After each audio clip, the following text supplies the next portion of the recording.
오늘 말씀의 제목은 압살롬의 죽음이란 제목을 가지고 긴 시간 동안 다윗을 힘들게 했던, 굉장히 긴 시간 동안 다윗을 힘들게 했던 그 압살롬, 아들 압살롬이 어떻게 비극적인 종말을 맞게 되는가, 그 일을 통해서 우리는 무엇을 깨달아야 하는가 하는 것들을 함께 나누도록 하겠습니다. 여러분, 여러분 기억력 좋으세요? 지나간 일을 잘 기억하시나요? 여러분 혹시 이런 얘기 들어보신 적 있어요? 우리는 사실을 기억하는 게 아니라 감정을 기억한다. 이런 얘기 혹시 들어보신 적 있어요? 이것을 조금 정확하게 표현하자면, 여러분, 우리는 사실을 사실 그대로 기억하는 게 아니라 그 사실에 벌어진 일, 그 사실에 우리의 감정을 덧입혀서 기억을 해요. 그렇기 때문에 정확하게 사실이 아닌 감정을 기억하는 게 우리인 거예요. 그러니까 같은 일에 우리가 어떤 감정을 끌어올리느냐에 따라 그 일은 나에게 좋은 과거의 일이 되기도 하고 나쁜 과거의 일이 되기도 해요. 그런데 이게 좋게 기억할 수도 있고 나쁘게 기억할 수도 있지 않은가? 그게 우리한테 무슨 문제가 있나? 생각하실 수 있겠지만 전혀 그렇지 않대. 굉장히 중요한 문제다. 왜냐하면 우리가 지금 찬양할 때 고쳐주리라, 약한 것을 고쳐주겠다라고 찬양을 했어요. 여러분, 예수님께서 죄인들과 함께 밥을 먹고 죄인들과 사귀는 것을 유대인들은 상당히, 유대 지도자들은 상당히 불편하게 여겼어요. 아니, 깨끗한 사람이라면, 우리의 지도자라면 율법답게 거룩하게 살아야지, 깨끗하게 살아야지, 그 죄 많은 죄인들과 왜 가까이 지내는가? 그런데 예수님이 당신은 의원으로 이 세상에 오셨다는 거예요. 여러분, 갑자기 이게 무슨 말인가 이해하기 참 어렵죠? 왜 죄인과 같이 하냐라고 하는 질문에 예수님이 대답을 의원으로 왔다라고 얘기를 하시는 거예요. 이게 무슨 말이냐면, 우리 안에 나쁜 기억들, 나쁜 과거의 경험들, 이런 모든 것들은 나도 모르게 우리 안에 상처로 자리하고 있어요. 그래서 그 상처는 죄로 연결이 돼요. 죄로. 그냥 쳐다봤는데 계속 무시를 당했다 그러면, 그냥 쳐다봤는데 날 왜 무시하지? 오해하고, 난 어떻게든 성공할 거야. 내가 수단과 방법을 가리지 않고 어떻게든 성공할 거야. 지금 전청조 얘기로 계속 뉴스가 도배가 되고 있죠. 그 친구가 왜 그렇게 하겠어요? 결혼으로 사기친 게 7회인가 8회인가 그래요. 남자였다가 여자였다가 7번인가 8번인가 그렇더라고요. 처음이 아니더라고요. 왜 이 사람은 같은 일을 반복할까요? 그게 상처 때문에 그렇다고요. 난 가난하게 살고 싶지 않아. 돈 벌려면 어렵지 않아. 난 돈 버는 방법을 모르는데, 우리 아빠, 사기꾼 아빠 너무 쉽게 돈 버는 걸 봤거든요. 사기 쳐서 얻게 된 그 돈을 전청주한테 5억을 줬다는 거예요. 그럼 이 친구는 집안 환경도 그렇고 자기가 잘 살 방법은 없어요. 이 세상에서 못 살면 속상하고 기운 빠지고 우울하고 내가 루저 같고, 근데 그걸 뛰어넘어가려면 어떻게 해야 돼요? 아빠한테 배운 쉬운 방법, 사기치는 거예요. 여러분, 우리의 삶에 일어나는 일들을 우리가 어떻게 해석하느냐, 이것은 나도 모르게 이것들이 하나하나 차곡차곡 쌓여서 이게 나라는 사람의 죄된 경향성으로 바로 연결이 돼요. 어떤 일을 좋게 해석하는 거, 어떤 일을 나쁘게 해석하는 거, 이거 전부 다 습관적으로 그렇게 하거든요. 물론 여러분, 모든 것을 긍정적으로 바라봐야 된다, 이것은 복음이 아닙니다. 이건 복음이 아니에요. 제가 저희 아이들을 키우면서도 이런 얘기 한단 말이에요. 엄마 믿지 말고 아빠 믿지 말고. 그러면 그게 무슨 말일까요? 요 믿지 말고라고 하는 이야기를 이해를 못하면 불신하며 살게 되죠. 한두 끝도 없이 불신하며 살게 되죠. 의심을 해보라는 거지 불신하라는 얘기가 아니거든요. 이런 얘기가 어려울까요? 믿지 말라는 것은 혹시 이 일이 정말 제대로 된 일인지 정말 중요한 것인지 생각을 깊게 해봐라라고 하는 의미이지 불신해라, 믿지 말아라 이런 의미가 아니란 말이에요. 모든 일을 무조건 긍정적으로 해석하는 것 이것도 옳지 않아요. 하나님은 그런 분이 아니에요. 나쁘게만 보는 거 이것도 옳지 않아요. 하나님은 무조건 나쁘다고만 말씀하시는 경우도 있어요. 그러니 나는 평소에 나쁘게만 생각해. 이거를 꼭 나쁘다고 생각할 필요 없어요. 그러나 보통 탄력 있게 한쪽, 원래 사람은 두 가지를 다 잘할 수 없거든요. 그럼 부정적인 해석을 자꾸 하시는 분들은 자기도 모르게 부정적으로 세상을 바라보게 되더라고요. 그리고 긍정적으로 바라보는 게 항상 내 삶에 유익함만 주진 않아요. 긍정적으로 바라봤기 때문에 전총조한테 넘어간 거야. 계속 의심을 했었어야죠. 비상식적인 거, 비정상적인 거를 바로 캐치를 하고 그 정체를 팠어야 됐다고요. 근데 그걸 안 했죠. 좋게만 해석을 한 거죠.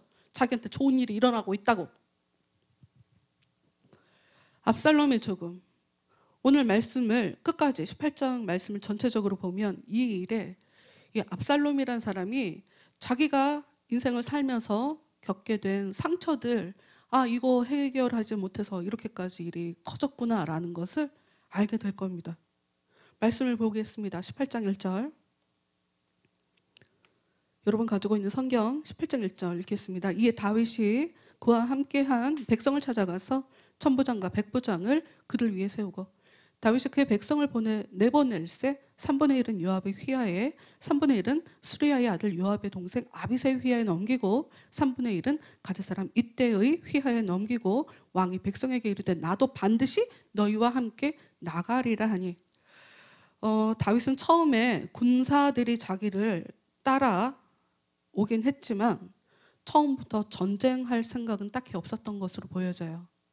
그러나 지금 돌아가는 상황을 전해 들으니 압살롬이 전쟁을 하려고 하는구나 하는 판단이 들었기 때문에 그럼 어쩔 수 없죠. 사람들을 살리는 것도 중요하니까요. 자기가 함께한 사람들을 그렇기 때문에 이렇게 군대를 조직을 하게 됩니다. 천부장, 백부장 세 개의 그룹으로 나눠서 각각 요압과 아비새 특히나 이때 사람 왜 나를 따라오냐? 너는 이제 네가 가고 싶은 대로 가라 라고 얘기했었던 그 외국 사람이라고 얘기했는데 이 사람도 장군으로 이렇게 세워서 전략적으로 이렇게 움직이게 됩니다. 그러면서 내가 전쟁에 나가겠다. 여러분 처음에 압살롬은 아버지를 처단할 계획을 들었을 때 제일 처음에 아히멜렉이라고 하는 사람이 제가 나가서 왕을 죽이고 오겠습니다 라고 할 때 굉장히 좋게 여겼어요. 내가 전쟁하는 거 꼭 내가 전쟁할 필요는 없구나 라는 생각을 했어요. 그런데 지금 다윗 같은 경우에는 전쟁을 하는 것을 딱 전제를 했을 때 내가 나가겠다라고 얘기해요. 이유가 있죠. 다윗은 지금 이 일이 자기 때문에 벌어진 일이라는 걸 알고 있어요. 자기 때문에, 자기의 죄 때문에. 여러분 다윗은 그냥 한번 실수를 했던 것뿐이지 않습니까? 아니에요. 다윗의 이 죄의 뿌리는 지금 일어나고 있는 이 긴 시간에 걸쳐서 자식들과 이렇게 서로 피를 튀기며 싸우는 이 아픈 역사의 이 일들, 그 원인은 밧세바와 한 번 있었던 그 실수 때문에 벌어진 거 아니에요? 여러분 한 번의 잘못이 이렇게 긴 시간 인생에 자기뿐만이 아니라 자기 자식들에게 되돌려줄 수 있다는 것을 여러분이 좀 기억하셨으면 좋겠어요. 한 번 간단하지 않습니다. 한 번이 별거 아니지. 마약 한 번 하면 이겨낼 수 있을 것 같아요? 모르겠어요. 네, 그런 얘기 듣는데 대부분의 인간은 그냥 우리가 보면 우리의 의지로 우리의 삶을 살아가는 것 같지만 그렇지 않거든요. 생각보다 시스템에 의해서 인간은 사라지는 그런 존재예요. 그래서 자신의 의지를 굉장히 과신하지 않았으면 좋겠어요, 여러분.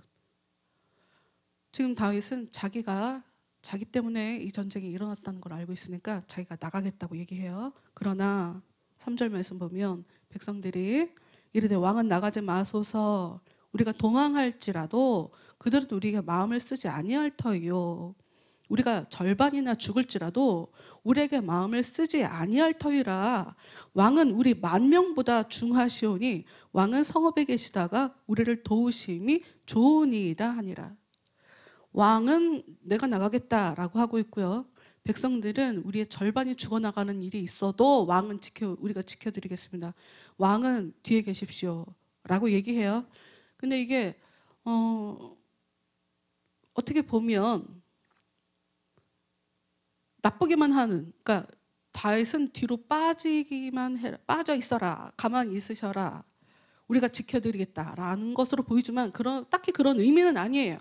왜냐하면 왕이 계속 그러니까 일단 왕이 중요하다는 거, 그런 의미도 있고, 왕이 뒤에서 4절 말씀 3절 말씀 제일 마지막 보면 왕은 성읍에 계시다가 우리를 도우심이 좋으니다 라고 써 있잖아요. 왕이 성에 남아서 군사가 필요할 때 군사를 재배치를 해 주시던가, 더군다나 이제 지금 이들은 그 17장 27절부터 28, 29절에 굉장히 많은 그 군수물들을 받은 것을 알 수가 있거든요. 침상, 대야, 질그릇, 밀, 보리, 밀가루, 볶은 곡식 뭐 등등등 굉장히 많은 것들을 갖고 있잖아요. 그러니까 그런 군 자재들, 이런 것들을 공급하는 그런 일도 할 수 있고, 그래서 왕은 뒤에 계시라고. 어찌됐건 서로 다윗 스스로가 이 전쟁을 자기가 책임지려고 하는 그런 모습이고, 백성들도 백성대로 아닙니다, 왕은 중요합니다, 왕 뒤로 계셔 주시고 우리를 위해서 뒤에서 서포트해 주십시오, 이렇게 얘기를 하는 거죠. 굉장히 좋은 그림이에요. 4절 말씀, 왕이 그들에게 이르되 너희가 좋게 여기는 대로 내가 행하리라 하고 문 곁에 왕의 섬에 모든 백성이 100명씩 1000명씩 대를 지어 나가는지라. 왕이 요압과 아비새와 이때에게 명령하여 이르되 나를 위하여 젊은 압살롬을 너그러이 대우하라 하니, 여기 젊은 압살롬을 너그러이 대우하라. 지금 전쟁하러 나가는데 자기 아들을 너그럽게 대해주래요. 근데 우리가 가진 성경에는 젊은이라고 써 있지만 이스라엘 히브리 말로는 사실 이게 소년이라는 뜻이에요. 애 아빠거든요. 애기 아빠예요. 아이가 아들 셋에 딸도 하나 있다고 성경에 기록하고 있는데 소년이라고 얘기하고 있죠.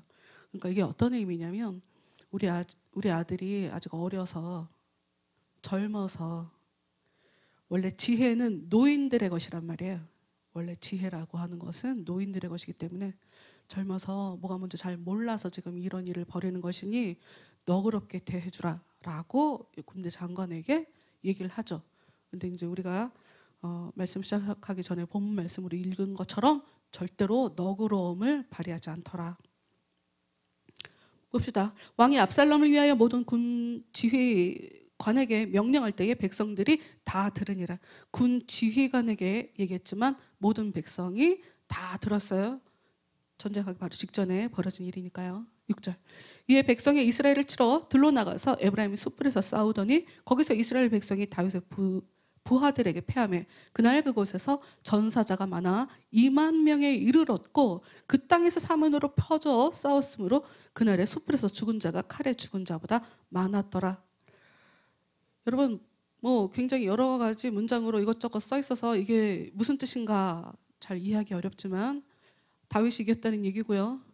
여기서 중요한 거, 다윗은 전쟁을 하면서 지형을 적극적으로 활용해서 이겼다. 아무 생각 없이 그냥 힘으로 밀어붙이는 것이 아니라 적절하게 자기들이 가지고 있는 것들, 지형을 활용해서 전쟁에서 이겼다. 이런 이야기예요. 9절.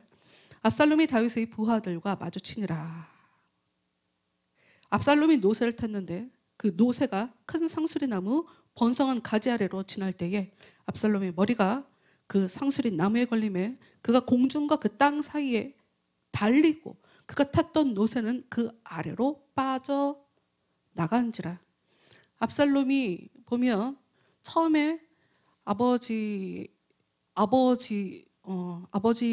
부름을 받고 다시 돌아왔을 때, 관계가 소원했을 때 백성들의 마음을 자기한테 돌리면서 자신이 그 풍성한 머리를 가지고 머리를 잘라서 가난한 사람들을 구제하는 것에 대한 기록을 여러분 보셨을 거예요.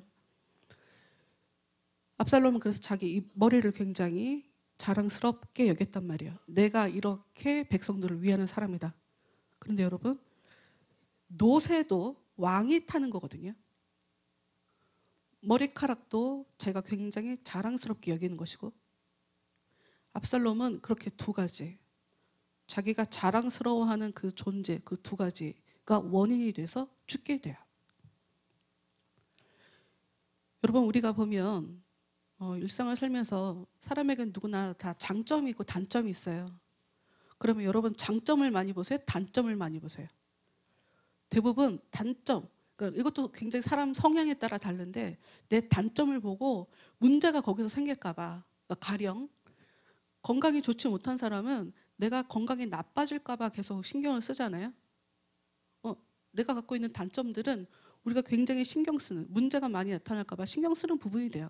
그런데 우리가 살다 보면 어떤 부분에 우리가 넘어지게 되냐? 우리는 잘하는 것 때문에 넘어져요. 난 이거는 자신 있어. 운전을 할 때는 그래서 자신 있게 운전을 하면 안 돼. 과도한 자신감을 가지고 조심조심 해야지. 장점. 이 압살롬은 자기가 왕으로서 지금 전쟁에 무슨 노새를 타고 갑니까? 말 타고 지금 도망 다녀야지. 전쟁을 하려면 자기가 앞에 나와서 싸웠어야죠. 말을 타고 싸웠어야죠. 근데 자기들이 지금 지고 있는 상황인데 노새를 타고 지금 가고 있는 상황인 거예요. 왜? 나는 왕이니까. 근데 그 머리카락이 가지에 딱 걸려서 죽게 돼요. 10절. 한 사람이 보고 요압에게 알려 이르되 내가 보니 압살롬이 상수리 나무에 달렸더이다. 요압이 그 알린 사람에게 이르되 네가 보고 어찌하여 당장에 쳐서 땅에 떨어뜨리지 아니하였느냐? 내가 내게 은 10개와 띠 하나를 주었으리라 하는지라. 여기 은 10개는 상이고 띠라고 할 때는 훈장 같은 거예요. 훈장 같은 거. 군인들 이렇게 차는 거 있잖아요. 압살롬을 죽이지 그랬어. 그러면 포상금을 줬을 텐데. 그런데 이 사람 대답을 봅시다. 12절. 그 사람이 요압에게 대답하되 내가 내 손에 은 1000개를 받는다 할지라도. 와우. 은 10개를 얘기하고 있는데 은 1000개를 얘기하고 있어요. 부하인데요. 요압 아랫사람인데 1000개를 받는다 할지라도 나는 왕의 아들에게 손을 대지 아니하겠나이다. 우리가 들었거니와 왕이 당신과 아비새와 이때에게 명령하여 이르시기를 삼가 누구든지 젊은 압살롬을 해하지 말라 하셨나이다. 여러분, 지금 그러니까 이 요압이라는 이 사람이 굉장히 똑똑하고요, 장군으로서 실력도 좋고요, 이 여러모로 그 충성심도 있고, 어찌 보면 왕에게 있어, 다윗 왕에게 있어서 큰 도움이 되는 사람이거든요. 근데 요압이 보면 그러니까 다윗이 요압에게 꼼짝 못하는 부분들이 너무 많더라. 나 이거 잠깐만요, 여러분. 이거 중요해서 이건 꼭 얘기를 해야 돼.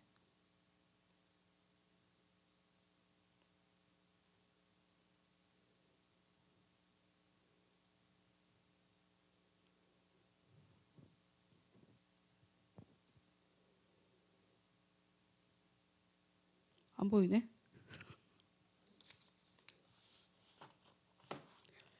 다윗이 보면 전에도 요압이 막 혼내갖고 왕을 사람들도 많은 면전에서 막 혼내갖고 우리를 무시하시냐 막 이래서 꼼짝 못하는 뭐 이런 기록들이 많이 나오거든요. 뒤에도 보면 이제 나중에 보면 요압이 다윗에게 충성하는 것 같으나 충성하지 않더라. 그러나 요압이 제일 처음에 다윗에게 있어서 가장 큰 일을 했던 건 어떤 부분이었냐면 요압이 밧세바의 남편 우리아를 죽일 때예요.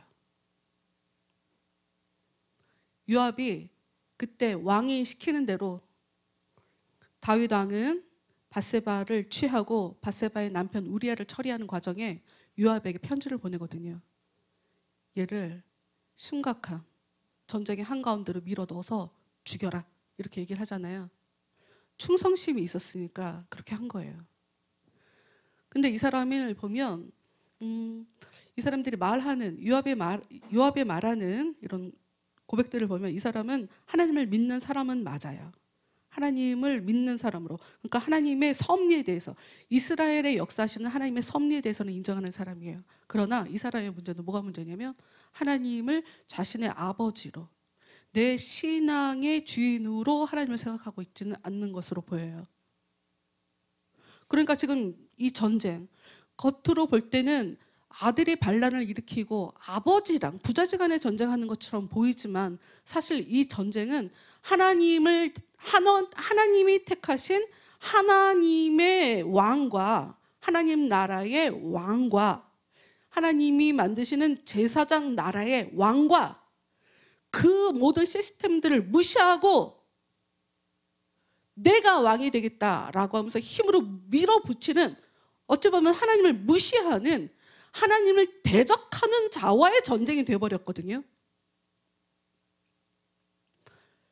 다윗이 긴 시간 동안 사울 왕, 선대왕인 사울 왕에게 계속 억울하게 쫓겨다녔잖아요. 그런데 갚지 않았다고요. 그 이유는 아무리 내가 이렇게 당하는 것이 속상하고 억울할지라도 왕이라고 하는 이 권위 자체가 사람이 주는 것이 아니라, 사람이 하고 싶어서 하는 게 아니라 하나님이 세우시는 것이라는 것을 알기 때문에 사울 왕이 분명히 이상하고 자기가 악기를 연주를 하면 악신이 떠나가는 것을 자기가 확인을 하고 갑자기 어느 날 미쳐 돌아가서 자기한테 막 창을 던져서 자기를 죽이려고 하고 정신 상태가 이상한 것처럼 보여도 끝까지 다윗은 그 사울 왕에게 대해서 왕으로서 존중을 한단 말이에요. 그것은 하나님 때문이거든요. 그런데 압살롬은 하나님이 세웠거나 말거나 그건 중요하지 않아요. 압살롬도 그렇고 요압도 마찬가지고 굉장히 다윗에게 충성된 것처럼 보이나 이 사람이 좀 뭔가 신앙에 있어서는, 그리고 진심으로 왕을 존중하는 사람은 아닌 것으로 보인다. 이 요압이라는 사람이. 그래서 왕이 분명히, 다윗 왕이 분명히 그 지휘관들에게 내 아들을 지켜줘라, 죽이지 마라, 친절하게 대해줘라 라고 얘기했지만 이 사람은 그럴 마음이 전혀 없다는 거. 봅시다. 좀 더 13절 말씀. 아무 일도 왕 앞에는 숨길 수 없나니 내가 만일 거역하여 그의 생명을 해하였더라면 당신도 나를 대적하였으리이다. 여기서 당신도 나를 대적하였으리라, 이게 되게 웃긴 말이에요. 재미있는 말이에요. 뭐냐면 분명히 왕께서는 압살롬을 손대지 말라고 했습니다. 그런데 만약에 내가 했다면 왕에게 보고를 할 때 요압 당신은 제가 한 게 아니고요, 제가 죽였어요 라고 했을 겁니다. 지금 그 얘기예요. 그러니까 요압이라는 사람이 아랫사람으로부터도 어떤 캐릭터라는 것을 요걸로 알 수가 있죠. 왕이 볼 때도 불편한 사람들이고 아래 부하들이 볼 때도 그 믿을 수 있는 그런 장군, 윗사람이 아닌 거예요. 14절. 요압이 이르되 나는 너와 같이 지체할 수 없다. 이 얘기가 무슨 얘기냐면 다윗이 압살롬이 지금 걸려 있다, 나무에 걸려 있다는 걸 알면 이제 더 이상 전쟁할 필요가 없잖아요. 그러면 전쟁을 당장 중지시키고 아들을 죽이지 않을까 봐, 그래서 지체할 수 없다는 얘기인 거예요. 나는 가서 내가 죽이겠다, 지금 그 얘기예요. 그리고 여기 지금 요압은 손에 작은 창 셋을 가지고 간단 말이죠. 근데 우리가 생각할 때 이제 창이라고 써 있으니까 그냥 군인들이 가지고 다니는 창인가 보다라고 생각할 수가 있어요. 그러나 이게 원어 히브리 말로 보면 그냥 쇠꼬챙이 같은 그런 느낌이에요. 정식 무기가 아니라. 그러니까 이건 무슨 얘기냐면 다윗 왕이 명령으로 건드리지 마라, 압살롬 건드리면 안 된다라고 하는 명령이 떨어지기 전에 급하게 아무거나 손에 들고 가져갔다는 그런 의미인 거예요.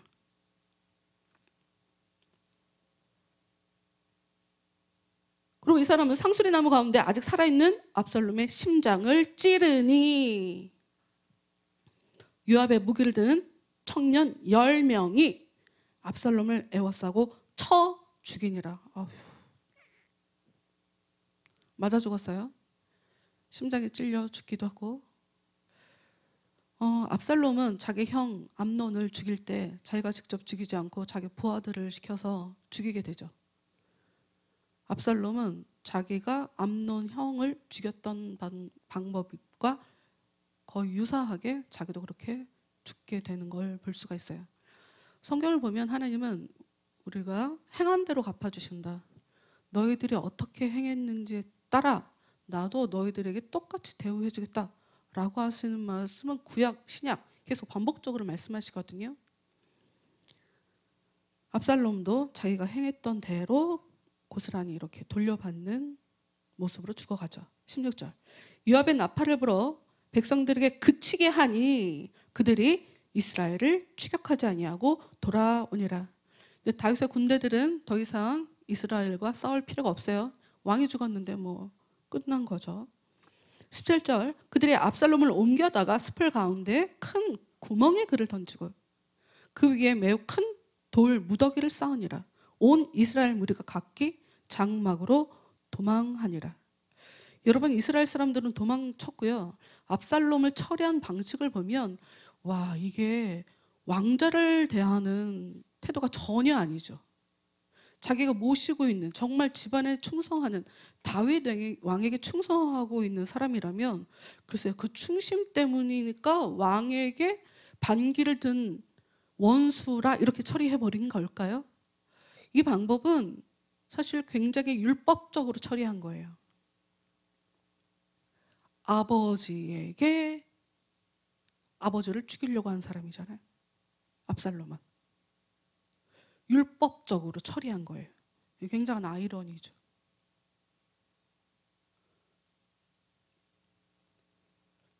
심지어 큰 구멍, 우물로 쓰려고 웅덩이를 팠다가 말라있는 그 구멍에다가 던져버리고 돌 무더기를 쌓아서 그것뿐만 아니라 이제 비석도 세우게 됩니다. 18절. 압살롬이 살았을 때에 자기를 위하여 한 비석을 마련하여 세웠으니, 여러분, 압살롬은 살아있을 때 비석을 먼저 만들어 놨대요. 대체 무슨 의미일까요?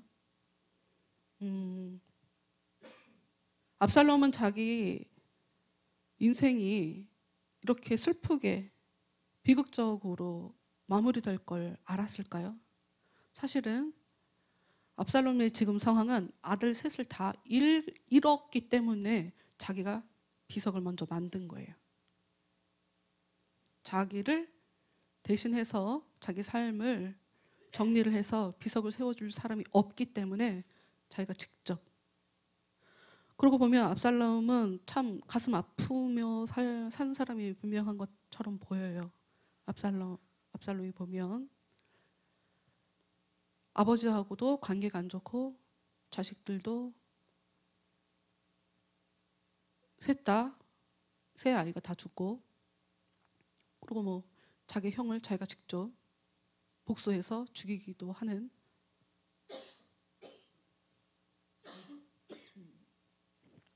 좀 읽어볼까요? 이는 그가 자기 이름을 전할 아들이 내게 없다고 말하였음이었더라. 그러므로 자기 이름을 기념하여 그 비석에 이름을 붙였으며 그 비석이 왕의 골짜기에 있고 이제까지 그것을 압살롬의 기념비라 일컫더라. 이들이 전쟁을 하러 나가는 모습을 보면 다윗은 우리 젊은 압살롬을 너그러이 대우하라. 이 얘기는 무슨 얘기예요? 다윗은 자기가 이길 걸 알고 있어요.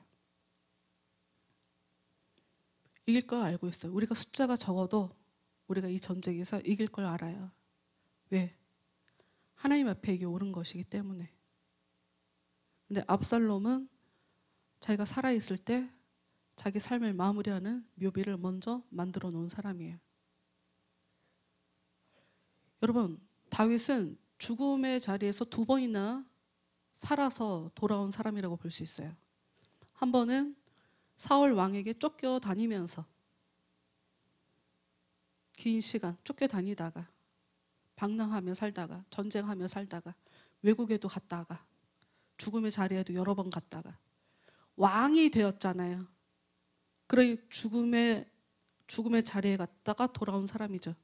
그리고 지금 또 한 번 다윗 왕은 자기 아들에게서 왕위를 빼앗겼었죠. 아마 말씀을 보면서 글쎄 압살롬이 아버지를 죽이려고 하지 않았다면 어떻게 됐을까를 생각해 봤거든요. 따르는 사람이 많았으니 자기들끼리 조그맣게 나라를 이루며 살았을까? 이 생각도 사실 좀 했었어요. 그러나 이제 뭐 이것은 단순하게 제 머릿속에서 나온 생각이고, 성경은 압살롬이 아무리 자기가 갖고 있는 힘으로 자기 아버지가 지금 문제 있는 사람이, 압살롬이 볼 때는 아버지가 문제 있는 사람이 맞거든요. 그래서 그 왕으로서의 자격이 없다고 생각했기 때문에 그 자리를 자기가 가지려고 했던 거였거든요. 그러나 전혀 하나님은 그걸 허락하지 않는다. 압살롬은 이미 무의식적으로 그걸 알고 있다. 그래서 비석까지 미리 세웠다 하는 것을 알 수가 있어요. 19절. 사독의 아들 아히마아스가 이르되 청하건대 내가 빨리 왕에게 가서 여호와께서 왕의 원수 갚아주신 소식을 전하게 하소서. 여러분 시간이 47분인데 나머지는 다음 주에 합시다.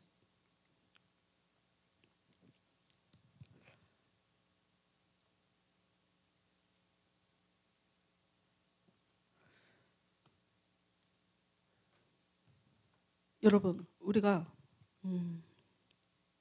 삶을 살다 보면 어려운 일이 없을 수가 없어요. 우리 아까 찬양했던 고쳐주리라 가사를 좀 한번 보고 싶은데 좀 보여주실래요?